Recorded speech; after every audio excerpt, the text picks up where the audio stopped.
नमस्कार. आज जागतिक महिला दिवस.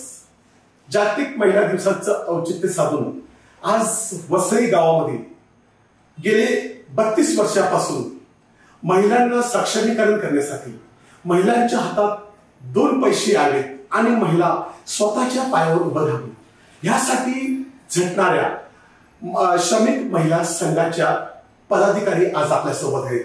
नमस्कार मॅडम. नमस्कार. आज आपण त्यांच्याशी वार्तालाप करणार आहोत, त्यांना विचारपूस करणार आहोत. महिलांच्या विकासासाठी तुम्ही महिला श्रमिक संघ स्थापन केला.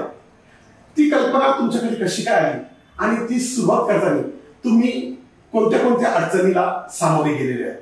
श्रमिक महिला विकास संघ सुरू करताना पहिल्यांदा आमचा जो पापडाचा उद्योग चालू होता, ज्या उद्योगामुळे वसईमधल्या अनेक महिला या त्या पापडाच्या उद्योगामध्ये गुंतलेल्या होत्या.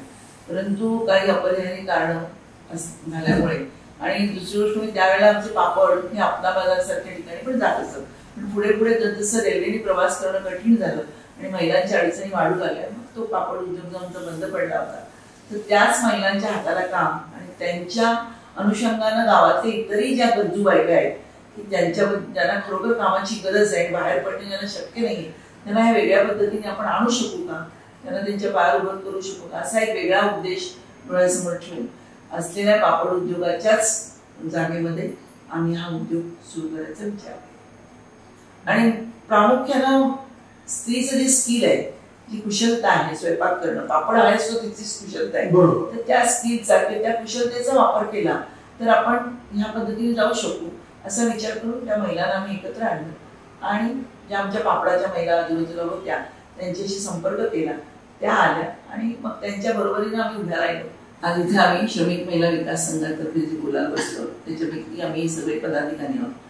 माझ्या उजव्या बाजूला बसलेल्या ह्या अध्यक्ष आहेत उषा मंडेरकर, या माझ्या या साईडला डाव्या बाजूला बसलेल्या शुभदा कोठावळे या आमच्या खजिनदार आहेत, भारती ठाकूर ह्या उपाध्यक्ष आहेत आणि ह्या गीता पाटकर या आमच्या संचालिका आहेत. जयश्री सामंत जी या संस्थेची सचिव आहे. श्रमिक महिला विकास संघाची स्थापना करण्याची मुख्य उद्देश काय? वसई गावातल्या महिलेला सर्वतोपरी वर आणणं, सामाजिक, आर्थिक आणि शारीरिक दृष्ट्या जी विकलांग आहे स्त्री ही कशा तऱ्हेने आपल्या पायावर उभी राहील हे पाहण्याचं मुख्य उद्दिष्ट आमचं होतं. मग केवळ भांडी घासून नव्हे तर त्याच्याही व्यतिरिक्त स्त्रीचं असलेलं जे कौशल्य आहे ते पणाला लावून जर स्त्री समाजामध्ये उभी राहू शकत असेल तर ते बघून आम्ही श्रमिक पोळी भाजी केंद्र श्रमिक महिलांच्या माध्यमातून चालते. सुरुवातीच्या काळात तुम्हाला केंद्र चालवताना काय काय अडचणी आल्या आणि त्यावर तुम्ही कशी मात केली? महिला कामाला यायला लागल्या, पण थोड्याशा घरातल्या महिला बाहेर आल्यानंतर त्यांना थोडंसं लाजल्यासारखं, आपण हे काम करावं की नाही, हे काम केलं तर आपल्याला समाज काय म्हणेल, अशी त्या बायकांच्या ह्याच्यात पण थोडं हे होतात. त्यामुळे आम्हाला काय करायला, आपल्याला असं काही वाटत नव्हतं आपण काहीतरी काम करायचं, या बायकांसाठी आपल्याला काम करायचंय. त्याच्याचबरोबर गावातल्या लोकांना जे बाहेर मुंबईहून वगैरे येणारे आहेत त्यांना तर संध्याकाळच्या वेळी जर पोळी भाजी मिळाली तर त्यांची सोय होईल, हे उद्दिष्ट खरं आमचं होतं. आणि त्या दृष्टीनं ह्या बायका थोड्या बाहेर जायला वगैरे हे करायच्या, त्यांना वाटायचं आपण बाहेर जाऊन जर दिलं तर लोक आपल्याला काय म्हणतील. त्यामुळे त्यांचं थोडंसं मानसिक हे तयार करणं ह्या अडचणी पहिले आल्या आणि जवळजवळ बरेच दिवस आम्हाला ते करावं लागलं. नंतर जे तयार करत होतो पदार्थ ते सगळे काही वेळा संपत नव्हते. सुरुवातीला अगदी जरा 10 चपात्या गेल्या तरी ते संपतीलच इतका काय आपल्याला नव्हता, खात्री देता येत नव्हती. त्यामुळे असं थोडं थोडं करून, नाहीतर समजा चुकून राहिलं तर आमच्यापैकीच कोणीतरी ते आपण घ्यायचं, विकत घ्यायचं तिथे, कारण त्या बायकांना उभं करायचं होतं. त्यामुळे तिथे तेवढे आणि अशी अडचण बरेच दिवस आली तरी म्हणजे 5-6 महिन्यापर्यंतच. नंतर हळूहळू वाढला आणि पहिल्या 4-5 महिला होत्या त्या हळूहळू वाढत गेल्या. वर्षभरात 10-12 झाल्या, नंतर 3-4 वर्षात आणखीन वाढत गेल्या. असं करता करता पुढे सगळं वाढत गेलं आणि आम्हाला नंतर ग्रुप यायला लागला की आपण हे केलं, ह्याच्याबरोबर आपण दुसरीकडे गेलो. 2-3 वर्षातच आम्हाला दुसरीकडून मग विचारणा यायला लागली. बरोबर. आणि असं करून आम्ही पुढे जातो. तुम्ही आता आपल्याकडे ज्या महिला कामकाज करतात त्यांच्यासाठी काय तुम्ही सुविधा उपलब्ध करून देत असता? ते शैक्षणिक सहल त्यांची, मेडिकल त्यांचं चेकअप करतो आम्ही दर वर्षाला, म्हणजे ते गरजेचं आहे त्याच्यामध्ये त्यांच्यासाठी. आणि एक उपक्रम म्हणजे 2-3 म्हणजे वर्षातून एकदा सहल आयोजित केली जाते त्यांच्यासाठी, सेमिनार, त्यांच्यासाठी काय व्यवस्थित वेगळी माहिती, वेगळं हे त्यांच्यासाठी काय होईल म्हणजे माहिती मिळवण्यासाठी बाकीची हे पण त्यांच्यासाठी आम्ही आयोजित करतो सेमिनार किंवा कुठं सहलद्वारे. हे 2-3 आणि बाकीच्या फॅसिलिटीद्वारे प्रॉव्हिडंट फंड आम्ही चालू केला त्यांच्यासाठी. मानधन त्यांचं एक्स्ट्रा कसं वाढवता येईल किंवा त्यांना आता रिटायर झाल्यानंतर पेन्शन कसं मिळेल, किंवा आता आम्ही जवळजवळ ज्या 25-30 वर्षीय महिला काम करून झाले त्यांना जवळजवळ 2-2.5 लाख त्यांचा जवळजवळ फंड मिळालेला आहे. म्हणजे एक त्यांना योजना आम्ही त्याच्यामध्ये सामील करून घेतली त्याच्यामध्ये की त्यांच्यासाठी एक गरज आहे ती, म्हणजे पेन्शन पण मिळतात त्यांना ज्या रिटायर झालेल्या आहेत त्यांच्यासाठी ह्या योजना आम्ही चालू केलेल्या आहेत त्यांच्यासाठी.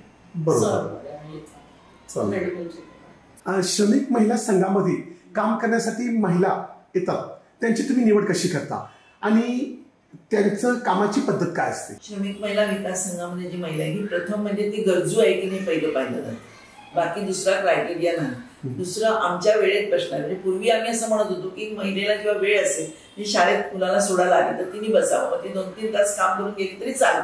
पण जसं आमचं वाढायला लागलं तसं आम्हाला ते शक्य नाही. मग आम्ही आमच्या वेळा ठरवल्या आणि इथे कोणत्याही तऱ्हेची पाळी हा प्रकार नाही. प्रत्येक महिलांनी हा ट्रस्ट आहे. इथे मालक आणि नोकर हे नातं नाही. त्याच्यामुळे मिनिमम वेजेस किंवा ह्या पद्धतीचा जो कुठलाच भाग नाही, तर त्या महिलेला 6 तास काम करायचं. 6 तास काम करायचं तिच्या वेळेत तिने सकाळ संध्याकाळ. तर आमचं सुरू होतं ते रोटेशन असं फिरतच राहतं. म्हणजे 5ला येणारी बाई 6 तासांनी 11 वाजता जाईल, त्याच्यानंतर 5:30ला आली तर ती 11:30 जाईल. सो अशा पद्धतीचं ते काम असतं. त्यामुळे आमच्याकडे जी महिला येईल तिने ह्या पद्धतीनेच सकाळ संध्याकाळ जसं तिला कुठला वेळ अवेलेबल आहे किंवा आमच्यासाठी आम्ही देऊ शकू, किंवा मग नंतर आमची गरज निर्माण झाली. पहिली तिची गरज होती, आज आमची गरज आहे, तर आम्हाला त्यावेळेस तिला बसवता येईलच असं नाही. तर ते बघायला लागलं.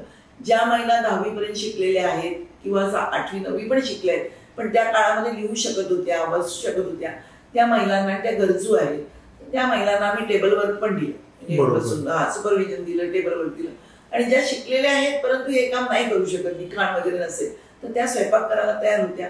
त्याच्यामुळे स्वयंपाकाचं काम त्या पद्धतीने करू शकतात. श्रमिक महिला संघामध्ये काय काय पदार्थ बनतात आणि त्या पदार्थाचा उपभोग आणि त्याचा फायदा इकडच्या रहिवासी आणि कोणाकोणाला होतो? सुरुवातीला श्रमिक महिला विकास संघ जेव्हा सुरू केला तर उद्देश हाच होता की वसई ज्या परिसरात आमचं आहे तिथे शाळा आहे, त्याच्यामुळे मुलांना जर आपण काही कमी पैशामध्ये चपाती भाजी देऊ शकू किंवा लाडू सारखा छोटा लाडू बनवून काही देऊ, आणि ते करतही आलो आम्ही त्या पद्धतीनं आणि तेच देत आलो. परंतु जसजसं वाढायला लागलं श्रमिक महिला विकास संघाचं पोळी भाजी नंतर मग आम्ही पूर्ण थाळी द्यायला लागलो. थाळीमध्ये आम्ही जेव्हा सेटल झालो तेव्हा मग आम्ही पुरणपोळ्या, नंतर दिवाळीचे पदार्थ, होळीला पुरणपोळी किंवा दसऱ्याला श्रीखंड, पाडव्याला श्रीखंड, अशा पद्धतीचे एक पदार्थावर आम्ही आमच्या महिला काम करू लागल्या आणि मग त्या तऱ्हेची विक्री वाढली. परंतु रिझनेबल म्हणजे काय म्हणतो आपण, योग्य दरामध्ये, माफक दरामध्ये चांगल्या पद्धतीचं आपण ते देऊ शकू का गावातल्या लोकांना, हा विचार केल्यामुळे आमचे पदार्थ गावामधला अगदी जे आपल्याकडे जी लेप्रसीची जी लोक होती, जी एसटी स्टँडवर बसायची आणि त्या तिकडे त्यांची चुली पेटायच्या आणि त्या चुली पेटल्या तिथे ती लोक भाकरी आणि ते काहीतरी, ती माणसं काही वर्षांनी आमच्याकडे वाडगे घेऊन यायला लागली आणि ती किती त्यांची जी काही दिवसभराची कमाई असायची 10 रुपये 15 रुपये ते देऊन चपाती भाजी घेऊन खायला लागली होती. म्हणजे जर खालच्या घरातल्या माणसाला सुद्धा स्वतःचे तिथे त्याला करावं लागत नव्हतं. ही खरी गोष्ट आहे, ही पाहण्याची गोष्ट आहे. आमच्या रिक्षावाले, एसटी डेपोवाले, इकडचे कचरा गोळा करणाऱ्या, आपले केरवामणी विकायला येणारी बाई, या म्हणजे या सगळी जी काय म्हणतो आपण सगळ्या, आणि मग वरच्या जसं आम्ही वेगवेगळं करायला लागलो तर जसं या समाजातली प्रत्येक धर्मातली, जाती धर्मातली लोक आपापल्या पद्धतीने आमच्याकडे येऊ लागली. त्याच्यात आमच्या दिवाळीची ऑर्डर्स यायला लागल्या. त्याच्यानंतर प्रत्येक लग्नाचे आम्ही छोटे मोठे हॉल असतील तर तिथे आम्ही छोटे मोठे ऑर्डर घेत होतो.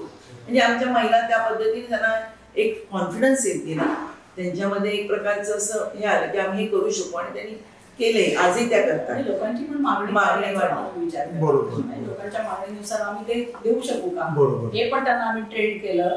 महिलांसाठी आम्ही ते त्याच्यासाठी आम्ही स्वतः त्यांच्या बरोबर असायचो. एक आपल्याला पदार्थ असायचा, अक्षरशः गुलाबजाम पासून आम्ही आमच्या बरोबर त्यांनी आपल्याला शिकवलं त्यांना की कशा पद्धतीने जाऊया आपण, पुरणपोळी कशी असली पाहिजे, किती पुरण असलं पाहिजे, त्याची साईज कशी असली पाहिजे, हे सगळं आम्ही त्यांना मग शिकवत गेलो त्या थोडक्यात. आता हॉस्पिटलचं आमच्याकडे बघलीचं एवढं मोठं कॅन्टीन आहे, पण आम्हाला काही माहिती नव्हतं त्यातलं डाएट फूड आणि हे ते प्रत्येक प्रकारचं सूप करायचं, प्रत्येकाचं डाएट, डिनर डाएट, हे काय बीपी वाल्यांसाठी याचं डाएट असतं, त्याचे वेगवेगळे प्रकार.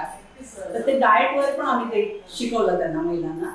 आणि ते जसे पेशंटची जर गरज असेल त्याच्याप्रमाणे आम्ही देत गेलो. त्यांच्या डायटिशियनने पण आम्हाला खूप मदत केली की आम्हाला हे सगळं नवीन होतं हॉस्पिटलचं कॅन्टीन, पण आम्ही ते चालवलं. 20 वर्ष आम्ही ते उपक्रम चालवला त्यांचा.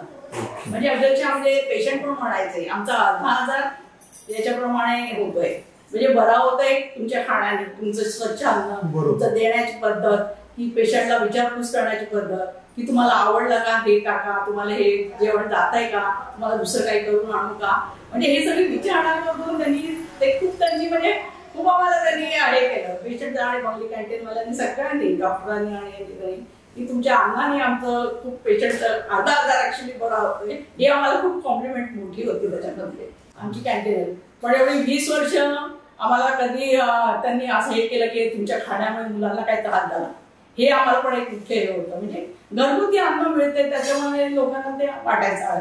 ऍक्च्युली वर्धा कॉलेज आमचं कॅन्टीन येतं, ते बाहेरचे प्रोफेसर वगैरे पण येतात, बाहेरचे इंटरनल कॉलेजचे हे येतात.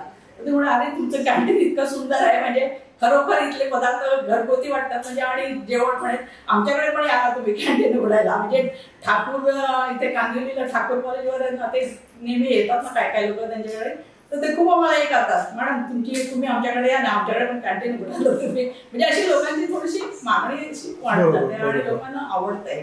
घरगुती जेवण आहे, कुठे काही सोडा नाही किंवा काही नाही त्याच्यामध्ये खाण्यामध्ये, आणि घरगुती म्हणजे आम्हाला घरी जेवल्यासारखं वाटतं असं त्यांचं खूप हे असतं. म्हणजे कॉम्प्लिमेंट्स खूप असतात आम्हाला. त्याच्यामुळे आम्हाला पण हुरूप येतो, बायकांना पण हुरूप होतो ते करण्याचे, म्हणजे त्यांना पण चांगलं करतात त्याचे.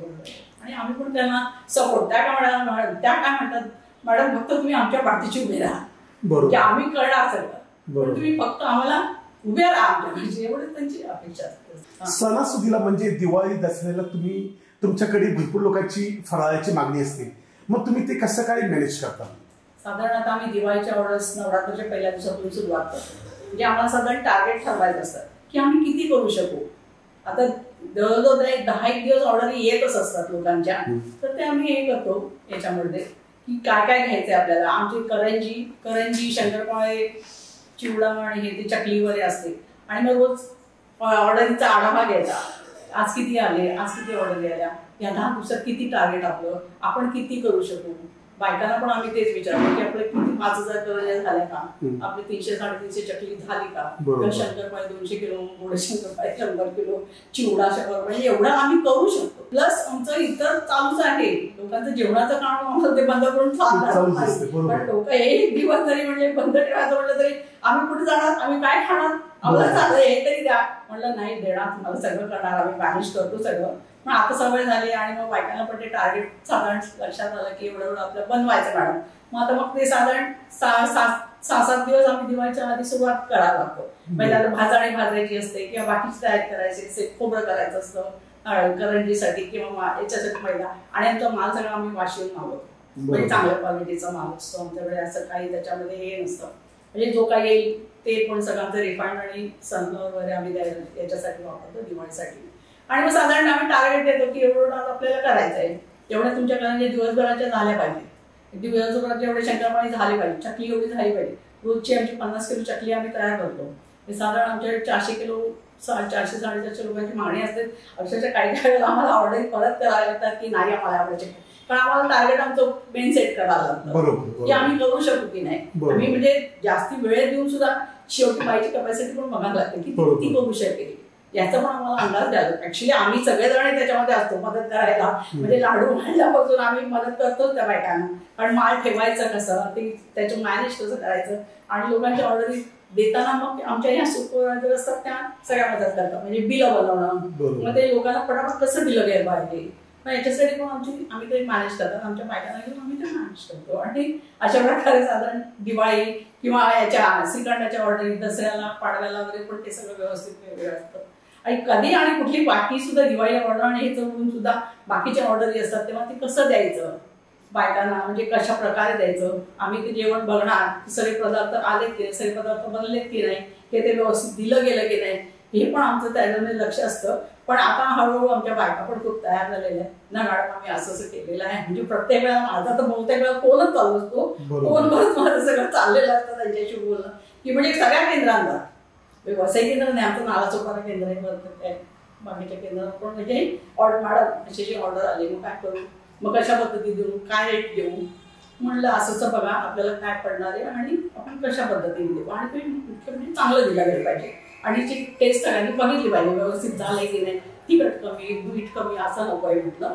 त्यांना लोकांना मागणी असते की कांदा लसूण नको कधी कधी, त्या पद्धतीने आम्हाला जेवण देता येईल का, साजूक तुपातला शिरा पाहिजे किंवा याच्यातलं शिरा, म्हणजे अशा प्रकारे लोकांची मागणी असते, त्याच्याप्रमाणे देतो म्हणजे लोकांना पण आवडतं. आणि त्यासाठी बाहेरच्या बायकांना देता ह्याच आमच्याच बायकांना आम्ही तासिका वाढवून देतो. बरोबर. आणि त्याचं म्हणजे त्यांना मानधन जास्त वेगळं मिळतं. हा, आणि त्यामुळे आवडीने करतात बायका की आपल्याला आणखी पैसे मिळणार. आणि दुसऱ्या बाहेरच्या बायका घ्यायचं म्हणजे त्या पदार्थांमध्ये पुन्हा फरक होणार, त्याच्यापेक्षा त्याच बायकांनी केलं, आपल्याच बायकांनी केलं म्हणजे तो फरक होत नाही. तुम्ही आपल्या ज्या महिला सर्व कामकाज करतात त्यांच्यासाठी काय उपक्रम राबवत असता?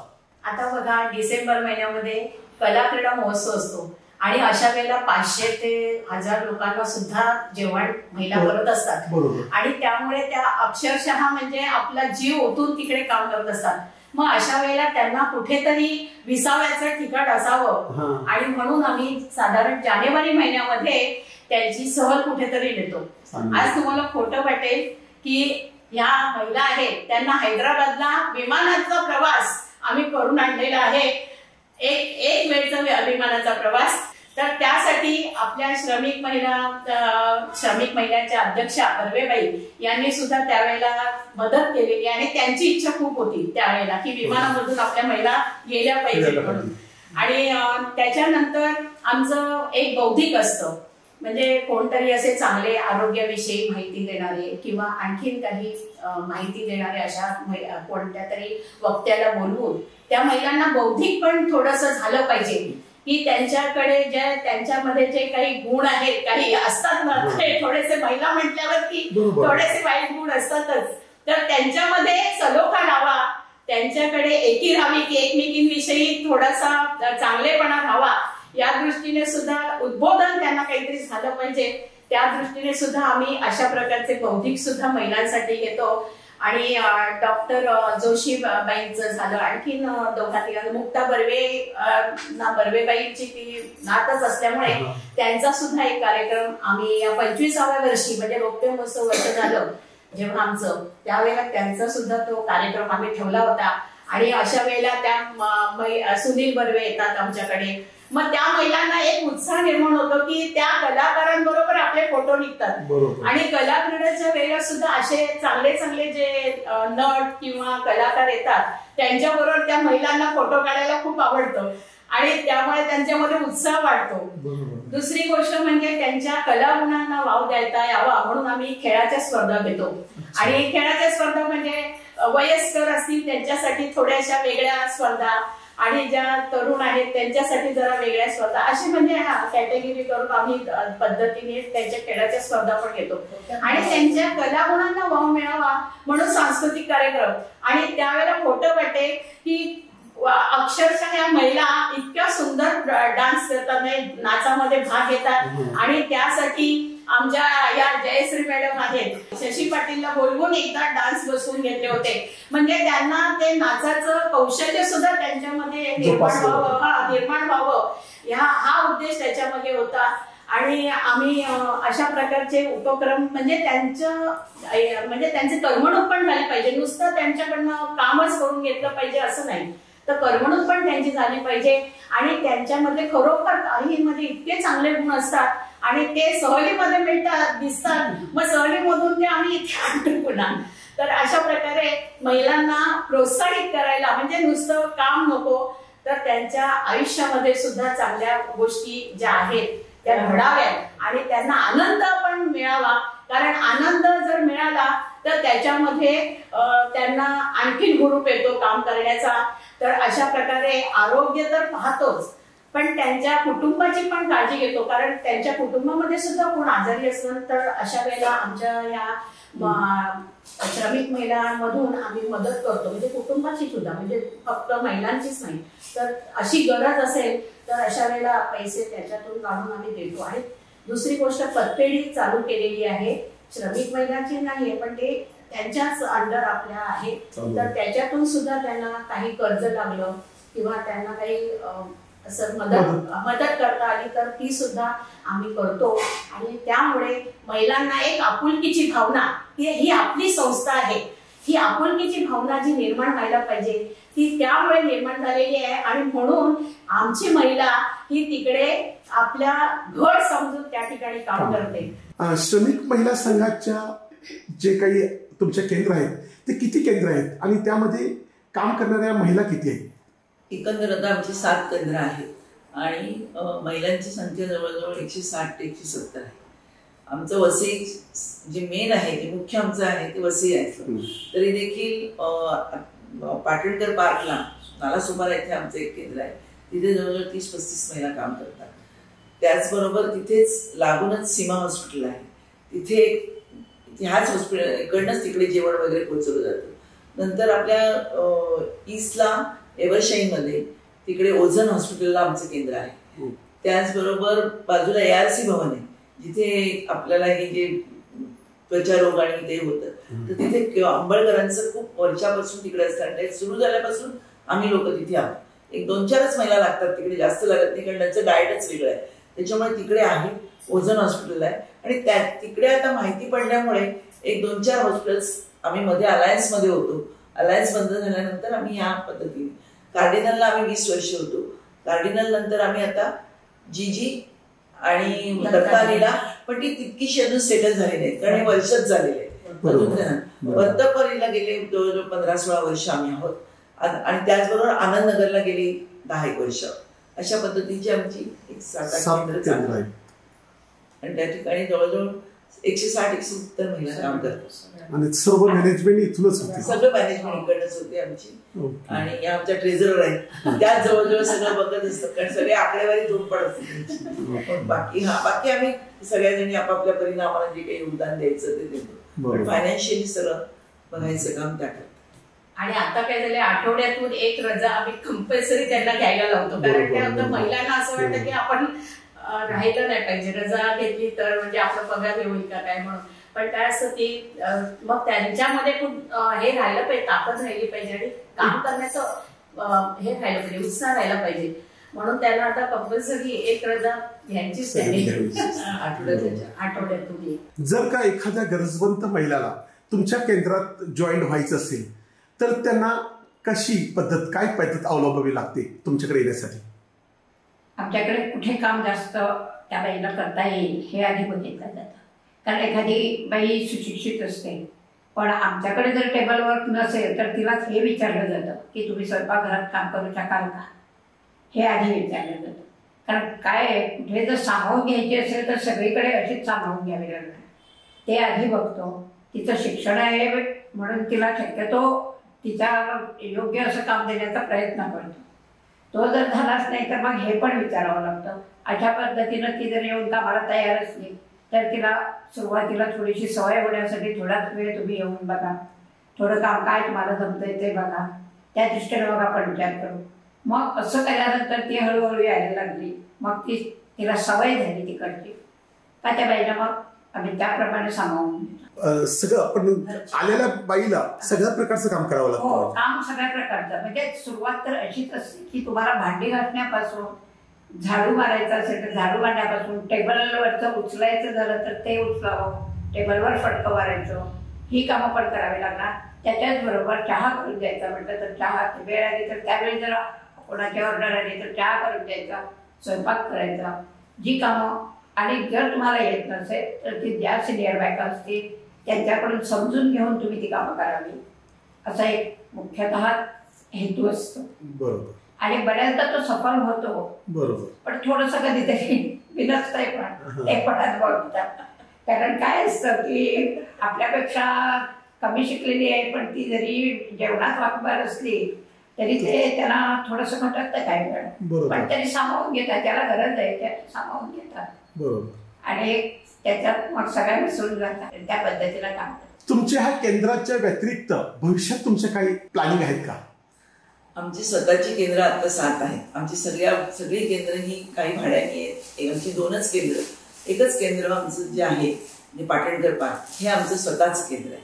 बाकी आमची सगळी भाड्याने आहेत. त्याच्यामध्येच आमच्या आर्थिकदृष्ट्या आम्हाला तिथेच मोठा सिंबल. आणि दुसरं काही करायचं म्हटलं तर आम्हाला महिलांसाठीच काही करायचं झालं तर महिलांसाठी एक वसई हॉस्टेल असावं किंवा चांगला वृद्धाश्रम चालू शकू. कारण आपलं वसई गाव असं आहे की इथे आपल्याला चांगल्या प्रकारचे डॉक्टर्स आहेत.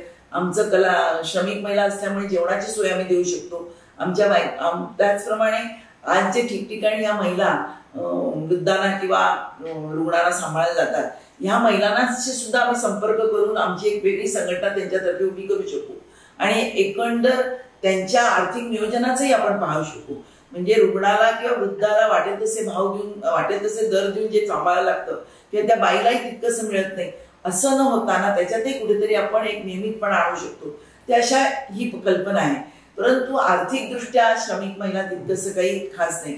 परंतु असं वाटतं की पुढच्या काळामध्ये जर कोणीही सरकारने शासकीय असेल म्युन्सिपल असेल किंवा वसईमधल्या तथाकथित असलेल्या आत्ता जे दानशूर व्यक्ती असतील ज्यांच्या जागा आहेत अशाने जर कोणी आम्हाला जागा दिली किंवा आम्ही काय करू शकलो तर खाली आमचं काय श्रमिक सर्कल एक वरती हॉस्टेल किंवा महिलांना राहण्यासाठी आम्ही किंवा वृद्धांसाठी काही करू शकू का असा एक सध्या तरी डोळ्यासमोर ते आहे किंवा अशा पद्धतीचं वसईमध्ये काहीतरी सुरू व्हावं.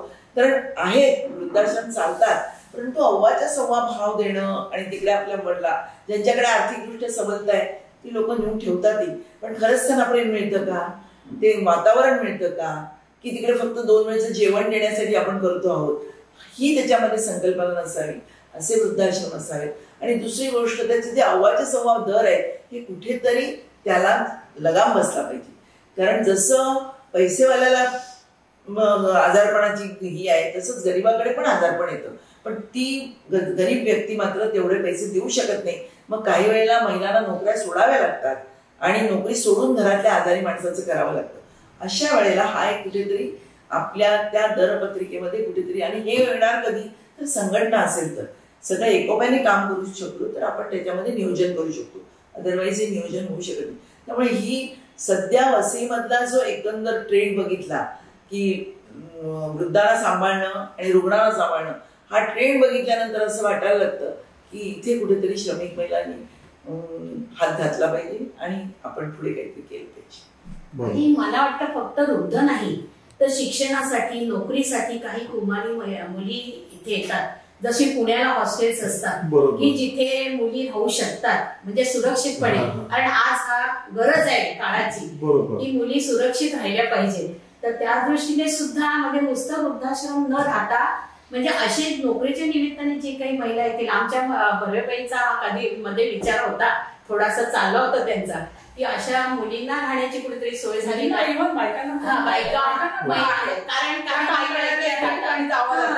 दुसरीकडे जावं लागतं तर अशा महिलांची सुद्धा गरज भागवता आली पाहिजे. तर ही कुठेच आपल्या वसईमध्ये अजूनपर्यंत ही सोय नाही आहे. तर अशी सोय व्हावी असं आम्हाला म्हणजे वाटतंय. बरोबर. आज महिला दिवसाच्या आजच्या शुभ दिनी तुम्ही महिलांना काय संदेश द्या? संदेश देणे की श्रमिक महिला विकास संघाची पण श्रमिक महिला विकास संघाची सचिव म्हणून मी म्हणते की आजच्या घडीला प्रत्येक बाईने स्वतःच्या पायावर उभं राहण्याचा प्रयत्न केला पाहिजे. त्याचबरोबर आजच्या घडीला ज्या ज्या काही सरकारच्या योजना आहेत त्यांचा आपण वापर करून स्वतःच्या पायावर उभं राहता कसं येईल. मग एकत्रितपणे करणं जास्त महत्वाचं आहे. कारण एकटं केलं तर आपल्याला तेवढा स्कोप येत नाही. पण जर आपण संघटना केली किंवा जर मिळून केलं संघटना म्हणूया नको कदाचित परंतु एकत्र जर आल्या 10-12 स्त्रिया आणि त्यांनी जर सरकारचे किंवा एकंदर शासकीय काही योजना असतील त्याचा लाभ उठवायचा आमच्या पोळी भाजी केंद्रासारखं जर कुणाला चालवायचं असेल किंवा कुणाला असं वाटत असेल की असं, तर आम्ही जरूर आमच्याकडे त्यांना घेऊ, त्यांनी आमच्याकडे येऊन शिकावं, आम्ही त्यांना जरूर मार्गदर्शन करू आणि त्यांना प्रत्येक स्त्री ही आपल्या पायावर उभी राहावी आणि केवळ पैसा मिळवणं हा उद्देश नसावा, तर तिने आपली सर्वांगीण उन्नती करून घ्यायला हवी. कारण आज एखादी महिला जर 2-4 घरी काम करत राहिली पोळी भाजीचं, तर तिला सहज 5-10 हजार मिळतात, नाही असं नाही, जे आम्ही देतो ते त्यांना मिळतात. परंतु ते बाकीच्या ज्या एकंदर महिलेला उभी करण्यामध्ये जे आहे ते त्या महिलेला मिळत नाही. आजही मी हमी देऊन सांगते, कारण का तर ती महिला तो पैसा आपल्या कुटुंबासाठी वापरते, तिला स्वतःसाठी तो पैसा वापरला जात नाही. किंवा एखादी घरामध्ये मग तो टीव्ही घेऊ, गाडी घेऊ, घर घेऊ, त्या सगळ्याचा EMI भरण्यासाठी सुद्धा तिचा बिचारीचा उपयोग केला जातो आणि ह्याच्यामध्ये तिचं कधी निवृत्तीचं वय येतं तिला कळत नाही. म्हणजे तिने आयुष्यभर कष्ट करून सुद्धा तिच्या हातामध्ये काही नसतं. अशा वेळेला तिने जर तसंही केलं तरी हरकत नाही, पण परंतु तिने आपल्या कमाईतला पाच हिस्सा तरी कुठेतरी स्वतःसाठी ठेवला पाहिजे. त्याचबरोबर आपली जर एकंदरीत शारीरिक, सामाजिक आणि याच्यामध्ये आपल्याला किती फायदा होतो, कसा फायदा करून घ्यायचा हे तिने पाहायला हवं. केवळ कष्ट उपसत राहणं आणि महिन्याला एक बँक असते ती कमवणारी बँक असा तिचा उल्लेख कुटुंबाकडनं होता कामा नये. तर तितकं तिच्याकडे हे यावं असे आम्हाला तरी जे आमच्या महिलांना आम्ही दिलं ते इतर महिलांसाठी पण मी म्हणेन की तिने त्या पद्धतीने जावं आणि आमच्याकडे जरूर यावं. आम्ही नक्कीच त्यांच्या पाठी. तर असं आपण बघितलं की 32 वर्षापूर्वी महिला 4-5 महिला एकत्र आल्या आणि त्यांनी वसई तालुक्यातील ज्या ज्या महिलांना गरज होती त्या महिलांना हेरलं आणि त्या महिलांना आर्थिक सुबत्ता कशी मिळेल, त्यांचं घरदार कसं चालेल आणि त्यांना स्वतःच्या मनातील इच्छाकांक्षा कुठेतरी आपल्या घरापर्यंत सांगता येतील, बोलता येतील आणि स्वतः आपण घरातल्या फक्त पुरुषावरती अवलंबून न राहता आपण त्यांना देखील कसं सहकार्य करू शकू हे त्यांच्या मनात आलं आणि आज जवळपास 200 महिलांना त्यांनी एकत्र करून 200 महिलांचं सबलीकरण केलेलं आहे. अशा आपण श्रमिक महिला संघटनेला आज आपण भेटलो. तुम्ही आम्हाला टाइम दिला, तुम्ही आपल्या वसईकरांना तुमची सुरुवातीपासून आजपर्यंतची जी काही तुमची वाटचाल आहे त्याबद्दल तुम्ही बोलले, त्याबद्दल तुमचे सर्वांचे आम्ही धन्यवाद करतो. आम्ही सुद्धा आपण जे आमच्याकडे एवढ्या अगत्याने आलात, आमच्यासाठी 2-3 दिवस सतत माझ्याशी संपर्कात राहिलात आणि आपण अगत्याने आलात आणि लाईव्ह न्यूज मधून आपण आमच्यासाठी तुम्ही इंटरव्ह्यू घेतलात आमचा आणि आज लोकांपुढे तू देणार आहात 8 मार्चच्या निमित्तानं. त्यानंतर खरोखर तुमचे पण आम्ही आभारी आहोत. त्याचबरोबर आजच्या महिला दिनाच्या दिवशी इतर सर्व महिलांना सुद्धा आमच्या श्रमिक महिला विज्ञान संघातर्फे सगळ्यांना शुभेच्छा.